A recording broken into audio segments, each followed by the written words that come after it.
You good? Right, You this don't, is yeah, good? yeah. This So is great? yeah. So where are you coming from right now? From my Your new my spot. new spot, bro. My new Bro, house. congrats. Appreciate that, Yeah, bro. yeah, yeah. Thank you. So tell me about this. So Clovis. Mm-hmm. Hey, let me ask. I Sorry, know you do a Clovis. lot of marketing. We'll get into it, like for properties and stuff like that. For sure. Did this come through one of those type of deals, or what was this? This did not. This actually did not come from marketing. I always thought, like, I always had my eye on, like, I want to get a primary out in the country. I want to have some property. I want to have some land, bigger house. And I always thought, like, I'm gonna pop it from a deal one day. Like, someone's gonna call me off of a mailer or whatever marketing we're doing. Right. And I'm gonna find something that I'm gonna want to keep and move into. Sure. That's the. I always thought, like, that's how I'm gonna get it, right? It's gonna make sense. I'm gonna get it at a good price or good terms, whatever it is, and I'm gonna find it that way. No, this came off the MLS. Yeah, it was listed. Okay. It was listed. And you didn't call me. Shame on you. Man. That's cool. Could've, It's, yeah. So actually, I went in. I did the whole deal unrepresented. What? Yeah. Tell me about this, bro. Like, so. It was not planned at all, bro. So let me ask. How did you? Do you have access to the MLS, or did a realtor? Yeah. So I have it through like a homie. Like I do, Yeah. but like I wasn't shopping for a house at all, like at all. Yeah. I was actually doing my thing at another property, one of our rentals. I was actually out of town doing something, visiting a rental. Yeah. And my wife was just trying to keep busy, and she said, I'm gonna go to this open house. This looks kind of cool. She had wrapped up whatever she was doing. She was driving around with our son, and she was like, oh, I'm kind of nearby this. She had seen it. I think she browses Zillow like everybody does. Yeah, yeah. And she's seen that there was an open house, and she was like, oh, she remembered it was that day. So she just went and stopped by.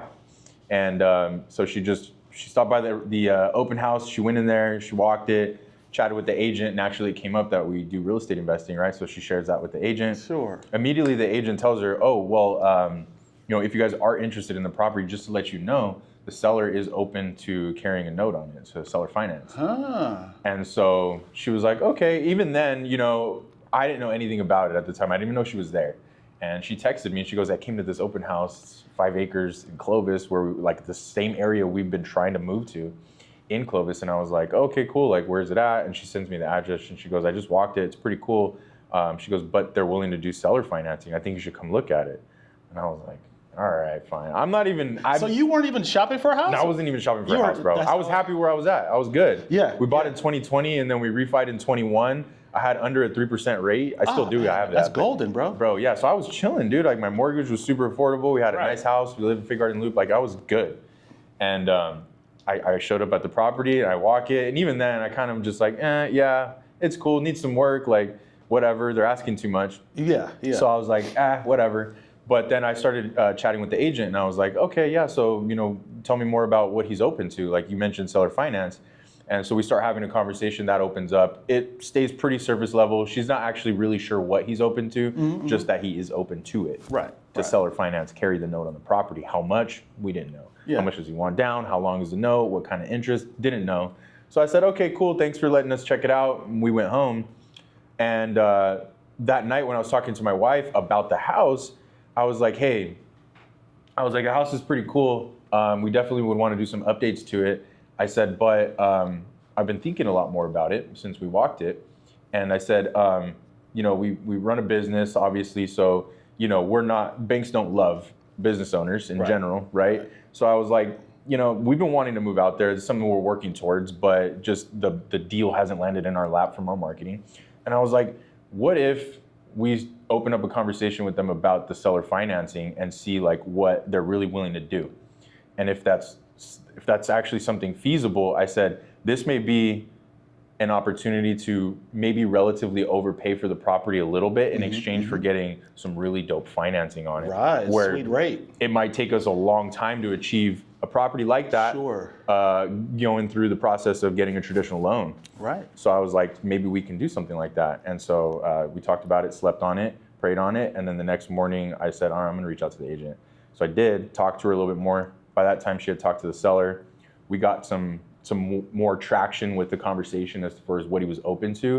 And it all ended up coming together in about a week, bro. And then, we closed on it fast. Really? Yeah. See, you just never know what falls in your lap. Yeah. God's plan.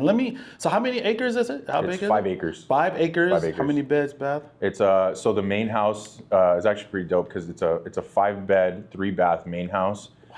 and then it has a ADU in the back that's a 3.2. What? And that was a huge pull for me to want to get the Yes. property because I've been really wanting to get something I could retire my parents in. Sure. And I mean, there's plenty of space for them back there, and it's Yeah. plenty of room between the two properties. The kids can go back and forth.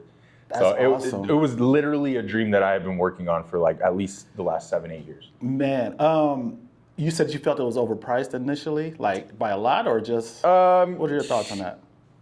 Yeah, I thought it was overpriced. I mean, obviously, I'm in the game, and so I look at properties all the time. Yeah. Not so much like, I mean, obviously when we flip, we're looking at retail stuff, but I'm looking at off-market stuff all the time. Yeah.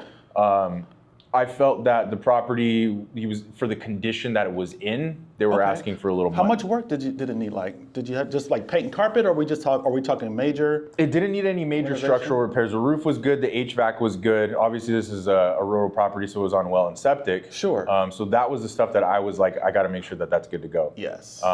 So I didn't mention it earlier, but the way to get the terms that I wanted on the seller financing, I threw out the big nugget that we were confident in is I'll buy it as is. So I said, I'll buy this like I'm buying Okay. it. All my other Okay. properties, I don't need to do any, because they had just fallen out of escrow with some very unserious buyers from the Bay Area. It was a younger couple, put in an offer at asking, they accepted, and then the day that their EMD was going to be due, they just canceled stopped. on them. And so they were How just long had it been crushed. on the market?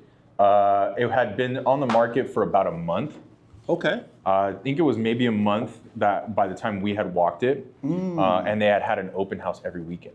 So they were motivated. They were motivated. They were motivated. And They were that's- motivated. Yeah. So it couldn't have aligned. I could have not like dreamt up the way that it all happened. It just kind of came together, and it was Yeah. it was like kind of a dream come true because I've been dreaming. That's how about you know it was meant for you. Yeah. God put it like, hey, this is what you're supposed to have for Yeah. the future. And And I prayed on it heavy because I was like, God, I don't want to make a mistake here. I don't want to do something that I'm going to put my family in a position I don't want to do, right? And I was like, I want to make sure that this is a door that you're opening for me that I'm supposed to go through. Right. And my wife and I prayed on it heavy, and then before we made the decision to go forward, we made sure that we were good. And That's awesome, brother.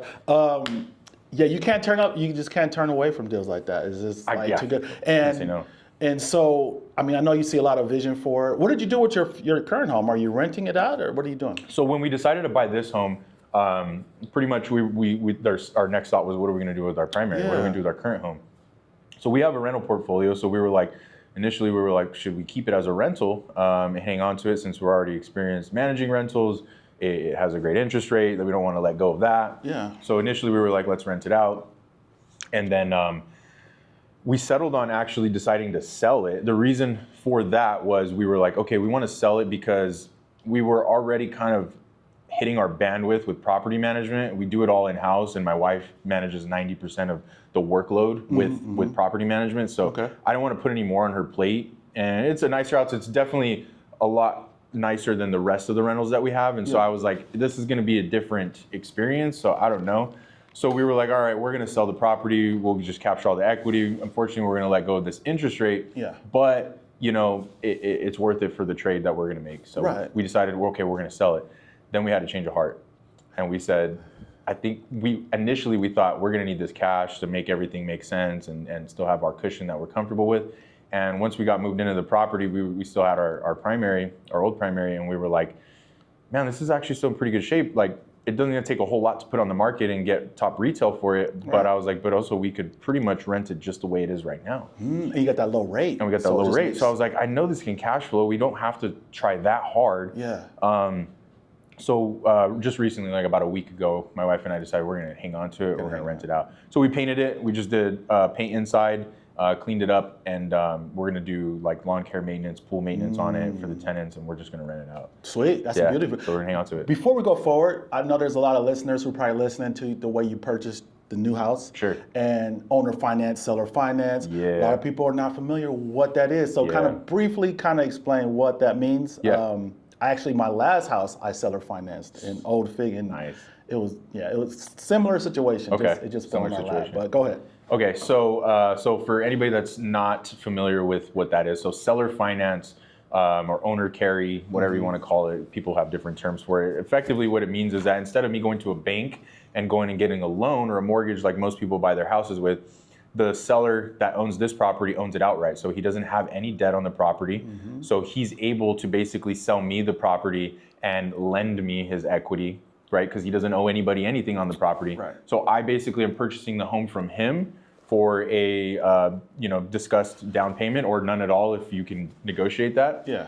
And then we discuss an interest rate, a monthly payment, and a term. And basically, he becomes the bank for me instead. So I don't have to go to a traditional bank and do a full pre-qualification and get qualified, hard credit pulls, go through my tax history. They don't have to do any of that. Right. I'm basically just doing a personal agreement with him. Yeah. Everything gets notarized and recorded against the property. And basically, he's my bank, and I'm just making him payments. And it really tests your negotiation skills. So this Yeah. is where you got to put your negotiating hat Yeah. on and really try to, provide the terms that you're comfortable with. And sure. of course, they're going to go. It's a back and forth type of deal. Yep. To everyone feels like it's a fair Yeah, win. there's a few different levers to pull. You Yeah. go with purchase price, you go with Right. the term, the rate, the down payment, and you just kind of just figure out what works for everybody. Yeah. And if it works for you and it works for the seller, it's a win-win too because he's It not is. taking a huge tax hit either. Right. So if he sold his property for a big lump sum, he's going to have a big tax burden. Yeah. Now we're spreading that out a little bit. So. Exactly. Yeah. So it might be a strategy for those who are not aware of that and looking to buy a new home.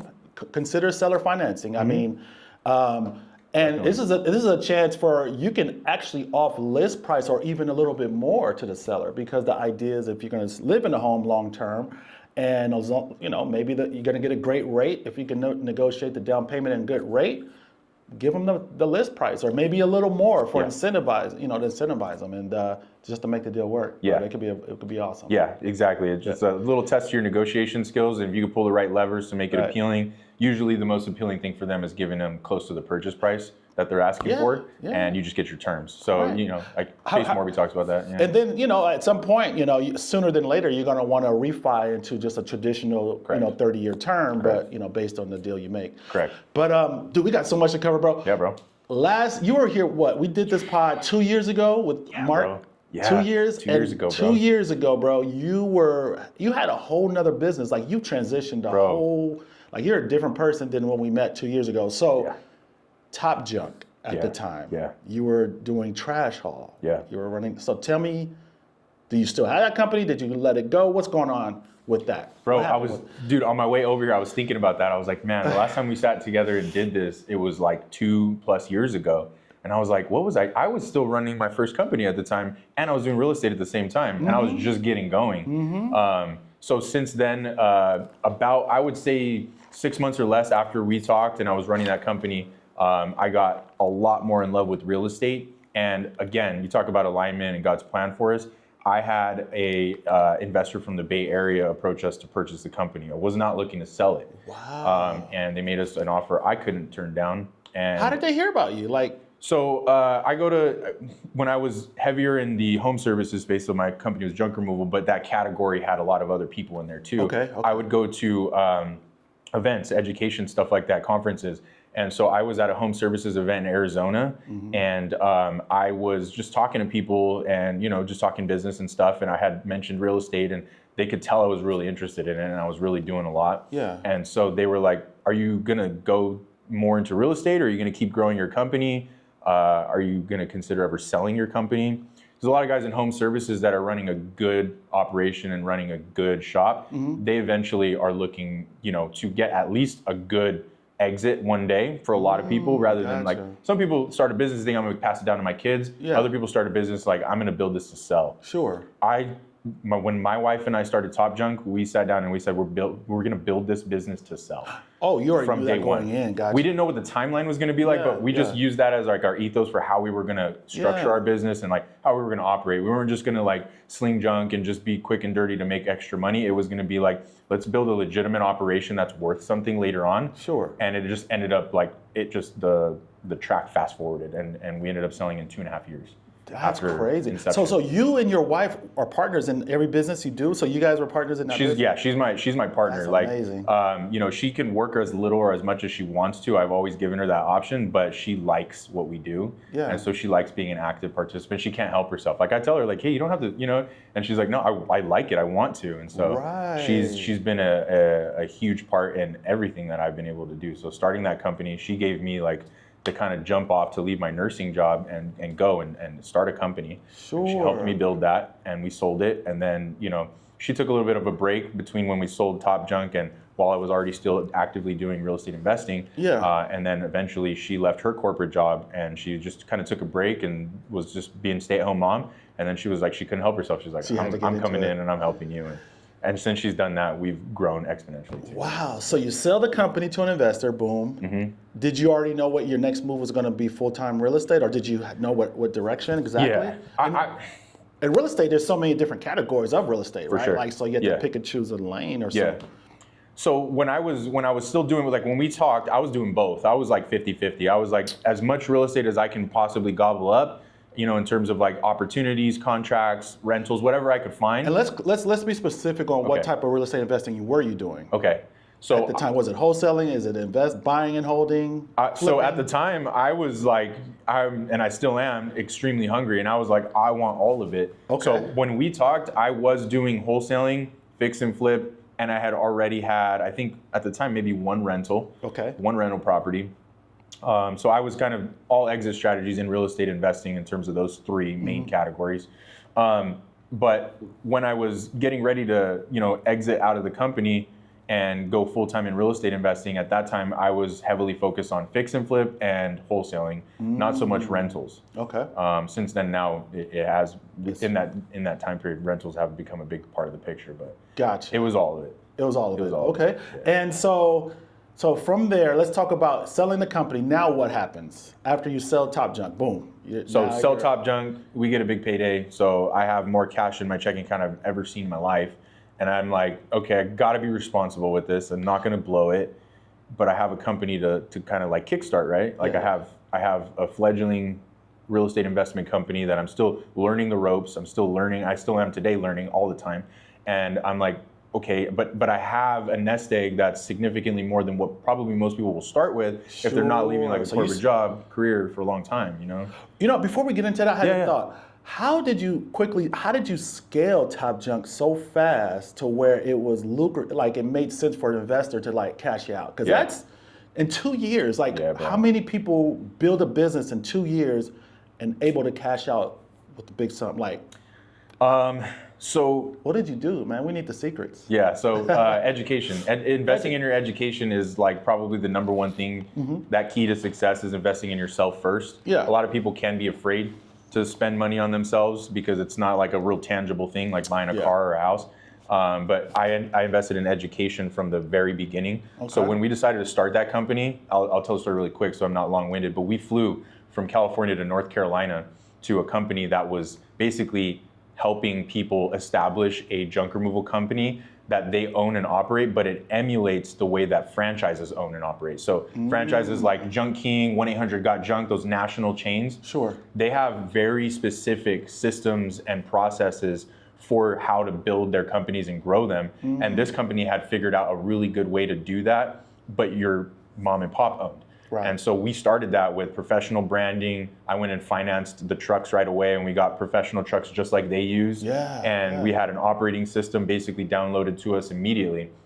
And we paid for that. And I paid handsomely for it. Sure. It wasn't something that it was like cheap. I actually borrowed money to go there and do that. Okay. I had to go and borrow, I think I took out like a $20,000 personal loan to go out there and get all of that. And then I went and financed like $100,000 worth of trucks. So it wasn't like I was taking it very seriously from the Yes. beginning. And I always have operated very, very, very well with my backs against the wall. So I artificially will put that in place. You know, I'll make sure that I have the pressure to perform, and it paid off big time. So we just followed the plan. That's amazing. Yeah. And the big thing I'm hearing in your journey so far is faith, which a lot of people, what stops a lot of people, right? You had some strong faith inside you, like this is going to work, like for that much risk, that much investment. Yeah. Like in your mind at the time, was there ever a chance for you failing or not being successful? I mean, in your mind, it seems like you knew that you're going to be successful. Like, I'm going to spend this, I'm going to do this. Was there some doubt that I ever came across? I think doubt is natural for humans. Like we're gonna have doubts. Yeah. Like those are gonna naturally creep in. It's just like, what do we do with that thought? What do we do with Right. that feeling, that emotion that comes in? And for me, I was just like, no, failure was not an option. That was not something that was going to happen. I was going to be successful. I was gonna make it work. I was gonna win. and it was going to be at whatever cost I had to pay to do it. I was going to make sure that we won. Yeah. And so like I yes, there were doubts, of course, there was fear involved, but it wasn't going to control the way I was going to behave and go out and build the business. So it for me, it wasn't scary. I wasn't afraid. I actually don't think fear was a factor. It was just more so excitement, because I knew I was going to work hard enough to make sure that I got the outcome I wanted. Right. I was going to work for it. So And you, so I mean, this is your first business ever. yeah. So just to learn how to even be a boss, you had to hire employees. Yes. I mean, is this just training you've got? Like, how did you know what to do, how to do it? Anything? Like, did you have a mentor? Did you know? So part of when I went out to North Carolina to that company to get trained, part of that was some mentorship for the first year. Okay. So just through Zoom, and it was through someone who had built a junk removal company up to $10 million in Chicago. Oh, wow. And so he knew what he was doing. He was an elderly guy. He sold his company. And so he told me basically like, look, this is how long it should take, and this is what you should do. And when these problems happen, this is what you need to do. And it was all before those problems had happened. So I was like, well, You already knew I'm not that. experiencing any of that right now, so I don't know. And I consistently seeked out other mentors too. So once that dwindled down and I actually eventually outgrew, even though he grew his company to $10 million, his advice was 15 plus years out of date, quote unquote. Right. So there were some things about the business that had changed, not everything, the fundamentals were there.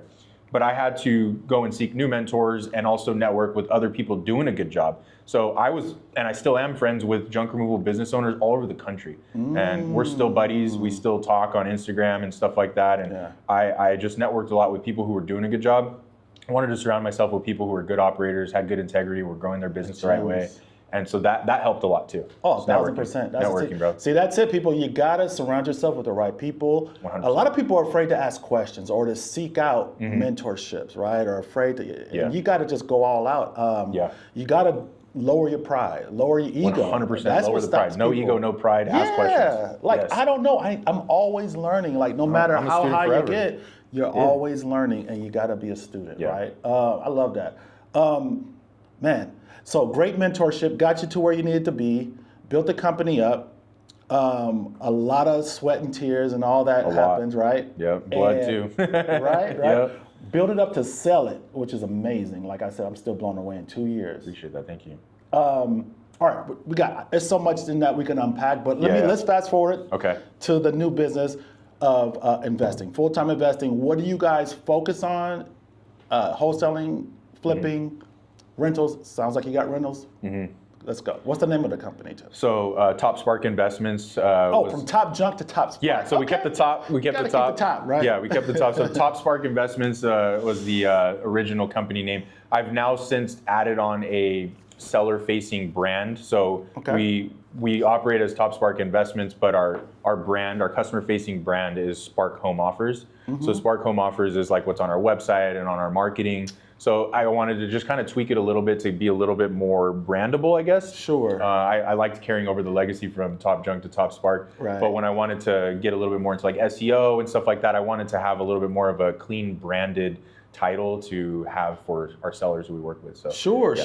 So talk about what you do. What services like? What's your main bread and butter? Like, what are you guys doing? So how do we operate now? So right now, primary way that we make money is through wholesaling. So we assign contracts. So basically, we do. What is wholesaling to the average listener? So let's start from there. So wholesaling basically is a very simple concept in words, but execution it can be a lot of work. Right. But basically, what we're doing is we're going and we're sending out marketing, whatever avenue we choose, and we try to get a hold of sellers who have a motivation to sell their property for cash and eat up the terms of as is and closing on their timeline and those things so if they find that beneficial, then we negotiate a price with them to purchase their house. And then we can either choose to take down that property and fix it up and flip it and put it back on the market ourselves and sell that property, or we can elect to assign our interest in that purchase agreement. So if I'm buying your house for $100,000, I have an option or a right to purchase the property for $100,000, but I might have my friend Bob the Flipper who is willing to pay $120,000 for the same property. And so basically in that scenario for wholesaling is we would assign our interest from our A to B, from me to you, and I would assign my interest to Bob the Flipper, and he purchases the property for $120,000, And when the transaction closes, we collect a $20,000 assignment fee from that for finding the deal and putting everything together. So It that's how we do it. sounds so easy. and Sounds so, really easy. Man, I can go do this tomorrow. Right, like, make me that's it. Quick 20K, 20, Yeah, you know, 20K, like- just get a house under contract Yeah. and give it to someone. That's it, right? Yeah, but no. It takes a lot more work than that, but it's absolutely something anyone can learn how to do. I Sure. think that you can absolutely learn how to do it. And I think one of the biggest things right now is wholesaling obviously has grown a lot over the last like 6 years. Yes. You know, I know since COVID happened, it really started to explode on social media. Everybody came out the woodworks Everybody. trying to be a wholesaler. Exactly. I mean, And so with that, you come not the greatest operators sometimes, or people that not the greatest intentions, right? Or even maybe they just don't know. And so, you know, when you're making offers to buy people's properties, you know, for a price and terms that, you know, that they're signing for on a legal document, like you really need to make sure that I've always started from very beginning, like I'm willing to do the deal myself.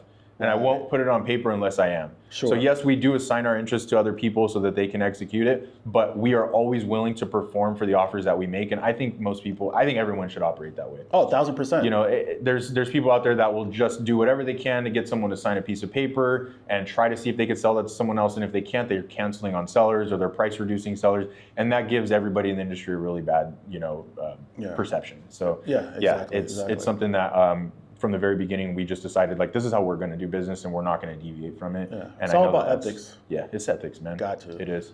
And integrity. Yeah. So many people try to wholesale. I mean, it's hundreds, if not thousands, right? For sure. I would say less than 3% are actually successful and can make it a full-time business. Yeah. It's so small percentage of people that make this. So what are some of the things you've done to make it like a successful business ongoing and repeat, you know, repeat deals coming in monthly? So I think I took a good chunk of my experience from my previous business into this business. Integrity, like just being one of the first things that we like kind of operate from is like, are we going to do what we say we're going to do, and are we going to do right by people? And if we can't help somebody, we don't have any business doing a deal with them. Right. So we just kind of keep that at the forefront of how we operate. So I think that's been a good thing for us as we build our brand in the community and actually you know, start being successful with doing deals with other people. Keeping that reputation is super important. And I always stress that with younger people I talk to that are wanting to get into it. I was like, do the right thing.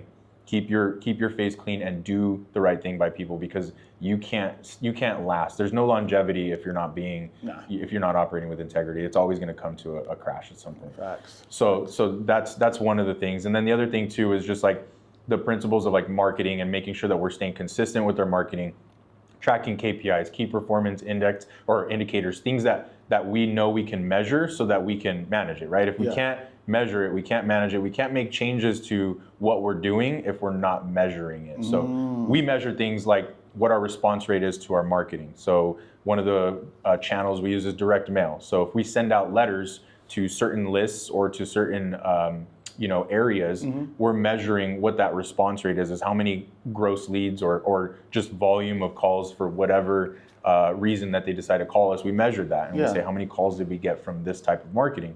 And then from there, we keep measuring it down our pipeline of like what becomes a qualified lead, what is a qualified lead, and how many qualified leads did we get from this marketing channel, and how much did we spend on it, how many letters did we send out, what was our response rate, and we just kind of keep going down the line of qualified leads, and we just keep going and see what is working, and if it's working, we do more of that. Sure. And if it's not working, we maybe that can get expensive too. It can be very expensive. Spending a lot of money in the wrong areas and it's not generating. Yeah, you can make some expensive mistakes for sure. And marketing is probably the lifeblood, like what keeps the business running. Would you say is that the main part of it? Marketing and networking as well. Networking is great because it doesn't cost you anything but your time, right? So spending more time with people, going to meetups. Let's talk about networking. I think this gets overlooked a lot. And I had an observation. I was at a last event, and I was observing. I had a thought. I was like, majority of people don't even know really how to network, because there is a right way and a wrong way, right? For sure, yeah. So you see a lot of people at these events there. For one, there's a lot of people who really don't interact with people outside of the people they know.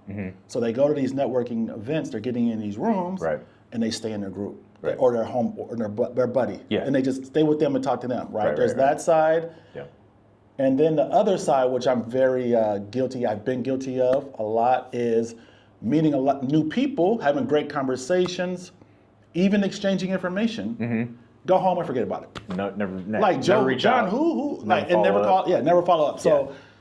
So how do you network? I've been guilty of that in the past too, of just, a few buddies, few friends, you go to the meetup, hang out with them, don't really reach out to anyone new. Maybe you meet a couple of people and then never really connect, right? Never follow up. Right. So I noticed that about my, self, and I said, well, I got to get away from that, because the whole point of going to these is to meet newer people and make new connections and see if there's a connection of value for both people. And what I did is actually, I just started seeking out who I can actually help. I read the book The Go-Giver a while back when I first. Great book. Yeah. Great So The book. Go-Giver, one of my favorite reads ever. I recommend it to everybody that I meet. Go-Giver, The Go-Giver. great book. Yeah. Next to this one, Downloads from God, and then there's the Go-Giver. There you go. Right? There you go. Exactly. So, the concept of the book, basically I try to implement in how I behave, right, is just to be a go-giver, to look to seek to give value to other people without expecting anything in return, right?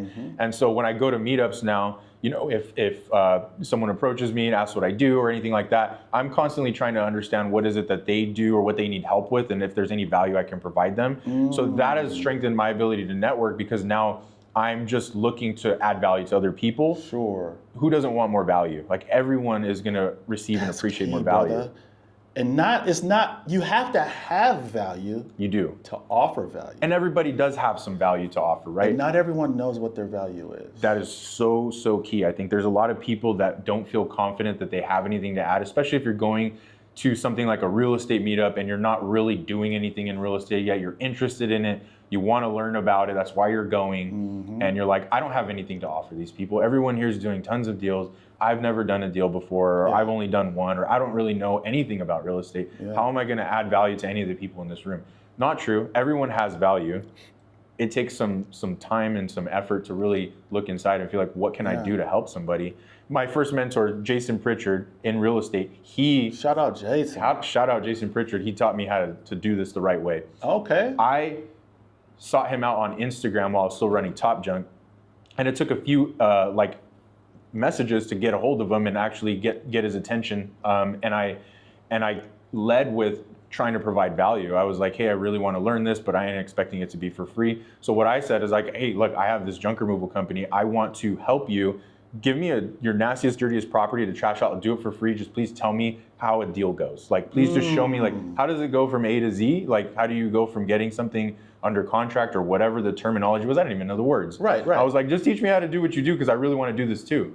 And he didn't actually take me up on doing any work for free, but he did teach me.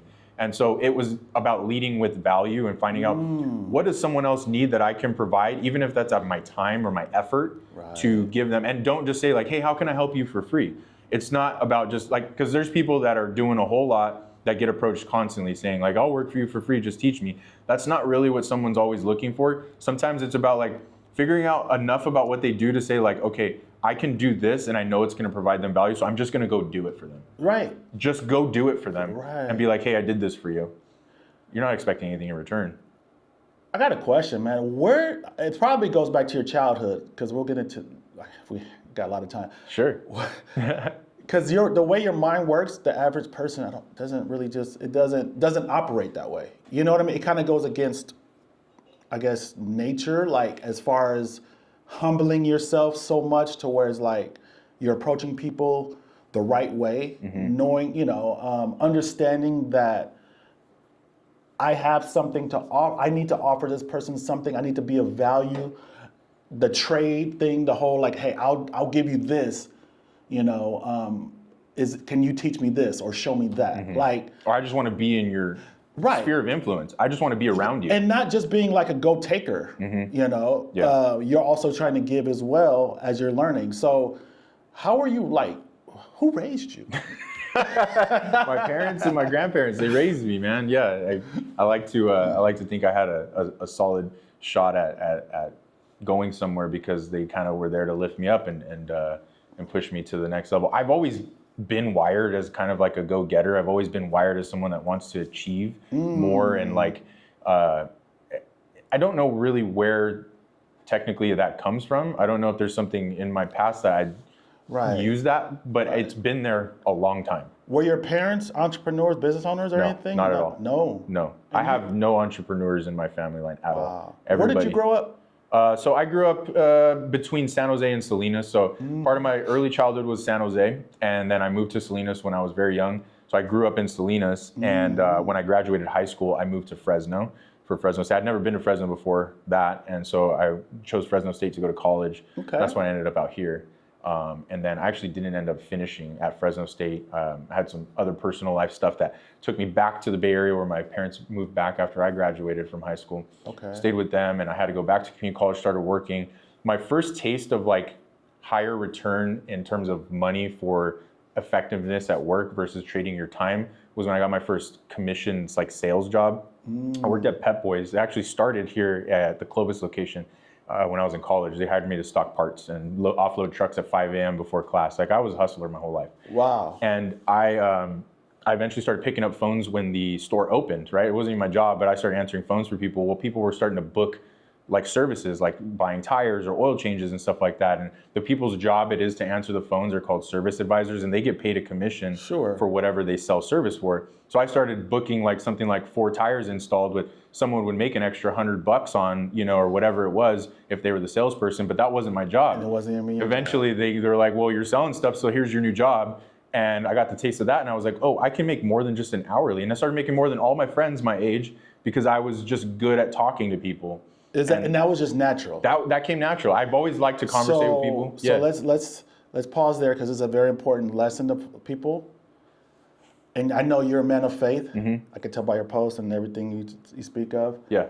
That is a gift from God. So that you knew, I don't know how early on you knew you had that gift, but everyone, like I said, everyone has different gifts. For sure. But it's identifying what it is and then using that to reach the goals that you're in the dreams you have, right? In some capacity, right? So you you knew that you were good at speaking and talking to people. So now it's just figuring out how to be effective and how you can help people using that gift. You know what I mean? I agree with that, yeah. Did you know your whole life you were, or did someone have to tell you about your gift? A lot of times that's true too. People have to tell you. I did get told that when I was in my, like early 20s. People would tell me like, hey, you're good at talking to people, or like you're good at connecting with people. It became from the results of like being able to, sell tires and oil changes at Pep Boys, and they were like, hey, you're actually good at that. And I was like, you're right, actually I'm pretty good at that. I didn't really like go and learn how to do it. It just kind of came a little bit more natural to me. Give a little bit of credit to where it's due to my dad.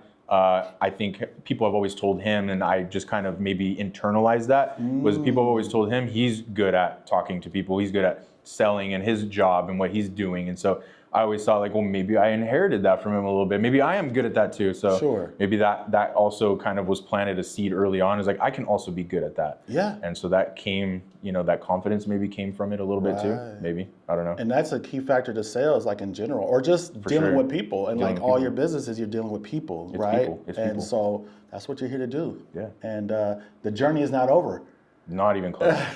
No. So, okay, cool. So great at your Pep Boys, you're killing it, boom. So that's kind of like the foundation of you getting into the whole everything you're doing today. So let's push the future button, go back to where we left off to where we were as far as your business now. Yeah. And so did you hire anyone? Like, did you have employees right away, or is it just you and your wife like, boom, let's start?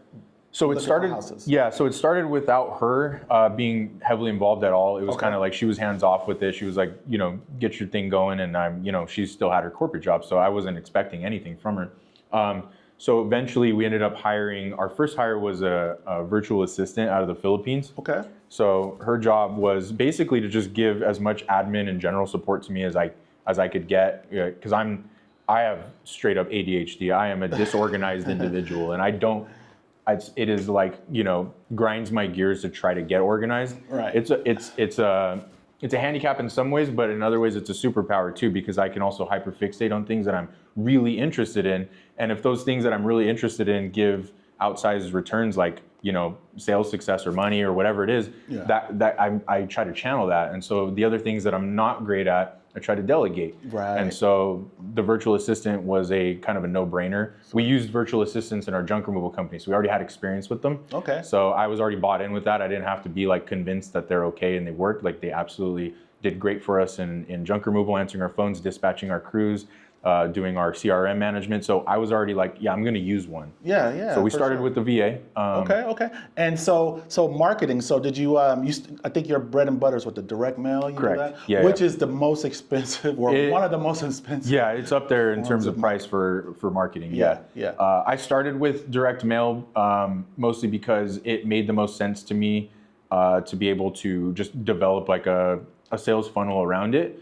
And when I say sales funnel, I just mean like a process of how to get leads and then talk to those leads and then convert them into appointments, which convert eventually into contracts. So I was like, how can I make this make the most sense to my brain? I liked direct mail because it seemed like I was gonna be able to manage it easier because my phone would ring. It'd be spontaneous, but it would be me. I could be personal on the phone. I could really go and give them a white glove service like we used to do in Top Junk and really just be a customer service forward individual on the phone. So that I liked about it. All right, let's pause there. Let's strip this down. We're gonna break it down. Break it down, let's go. Because there's people out there, wholesalers and everybody that would love to do what you're doing and just not sure how to get it done. So you're sending out mailers, right? Every month, thousands, I'm sure, quite a few, right? Yes. How soon after, say, your first month did you start receiving calls, and how many calls? And you were taking them all, I assume. I would take them all. Yeah. Which can be a headache because it's like You're trying it's to live always life. Yeah. you're right in the middle of dinner. Yeah. Kid's birthday. Yeah. Vacation. You could be on a trip. You could be at a kid's birthday, 11 soccer practice. 11 at night. Yeah. Like- You could be in bed asleep already and your phone rings. That could be $100,000 on the other side of the phone. You have to pick it up. So were you okay? So how fast did you see the phone? How fast did the phone start ringing? From From our first beginning. direct mail drop, the phones rang immediately. how many mailers were you sending out? When I first started, I want to say our first mailer drop was probably in the range of 6,000 to 7,000 mailer pieces to begin with, somewhere around there. That was the about first month? 6,000, yeah. Okay. In the first month, like our first shot at sending out mail. I could be highballing that a little bit. It could have been closer to like maybe 4 or 5, but between 4 and 6. How much was the spend, more or less, that first month spend? So I had to spend money on getting the data first. So we went with Property Radar to gather our data. Okay. So we started learning how to build lists on there, download them, export them. Just the mailers. How much was that? Just The to mailer send them out? pieces themselves, all in, I want to say I was paying about $1.10 a piece, somewhere around there. It was north of $1. Gotcha. So if Yeah. you're sending out 6,000, Yeah. you're talking Yeah. 6,500, I spent about 7,000. $6,500, yeah, to send out a batch of mail, and I had never done it before. And I had, That's yeah, faith. That's How many people are willing to spend 6,500 on a hope to get something, a deal? maybe Maybe not. maybe just get your phone to ring. And you're like, okay, Yeah. like how many people have 6,500 Correct. realistic? Like, it's Yeah. truth, Yeah. let alone like, boom. Absolutely. That could be someone's savings, life, Absolutely. you know what I mean? 100%. But when you know that you're called or this is what you're supposed to do and things are lining up, that's where the faith comes in. This is what God's telling you. And if it feels right, you go all in. And so what happens after the first month? Boom. So Anything? first month, yeah. So phone starts ringing. It I'm does like, ring. Yeah, my phone rings. People are telling me, yeah, you guys keep sending me these things. Stop sending them. I'm not selling my house. What? And I'm like, well, this is the first time I've ever done this, so it's not me sending them, but that must mean that other people do this too, and quite a bit of them. So yeah, I got a lot of calls telling people, telling me mean things, and it was like, okay, I was ready for it. I already knew. I expected. I was like, hey, not every person I send this mail to is going to want to sell me their house. I know that. Right. What I didn't expect was the volume of calls that came in at the beginning was more than I expected. I thought like, well, I'm trying this out. I shouldn't expect a whole lot because I don't really know what I'm doing. So maybe I'll get a few calls. Yeah. No, I got a decent amount of calls. How many were pleasant?